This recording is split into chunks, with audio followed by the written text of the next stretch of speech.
پیارے بچوں، آج کی ہماری کہانی ہے بری عادت۔ کہانی شروع کرنے سے پہلے جلدی سے میرے چینل کو سبسکرائب کر لیں۔ ایک دفعہ کا ذکر ہے کہ ایک جنگل میں بہت زیادہ اور اچھی گھاس تھی۔ ایک ہرن جو کہ اس جگہ سے ہمیشہ گھاس کھاتی تھی۔ ہرن گھاس کم کھاتی تھی مگر ضائع بہت کرتی تھی۔ ایک دن گھاس کو غصہ آیا اور وہ ہرن سے کہنے لگی، ارے او ہرن، تم ہمیں اس طرح ضائع کیوں کرتی ہو؟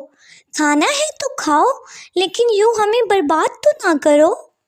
ہرن بولی، تمہیں کیا مسئلہ ہے؟ میری مرضی، میں جیسی مرضی کھاؤں۔ یہ کہہ کر ہرن پھر سے کھانا شروع ہو گئی۔ کچھ دن ایسے گزرے اور کچھ دن بعد ایک شیر اس جگہ پر آیا اور وہ ہرن کو شکار کا سوچنے لگا۔ ہرن شیر کو دیکھ کر پریشان ہو گئی اور سوچنے لگی کہ شیر سے کیسے بچا جائے۔ اگر یہ گھاس بڑی ہوتی تو میں اس میں چھپ جاتی۔ اسی وقت اسی گھاس نے ہرن سے کہا، اس طرف آ جاؤ، ادھر تھوڑی زیادہ اور گھنی گھاس ہے۔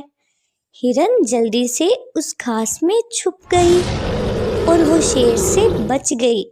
شیر جب وہاں سے چلا گیا تو ہرن گھاس کے سامنے بہت شرمندہ ہوئی اور روتے ہوئے معافی مانگنے لگی۔ اس دن کے بعد سے ہرن نے کبھی بھی گھاس ضائع نہیں کی۔ تو پیارے بچوں، اس کہانی سے ہم نے سبق سیکھا کہ نعمتوں کو ضائع نہیں کرنا چاہیے۔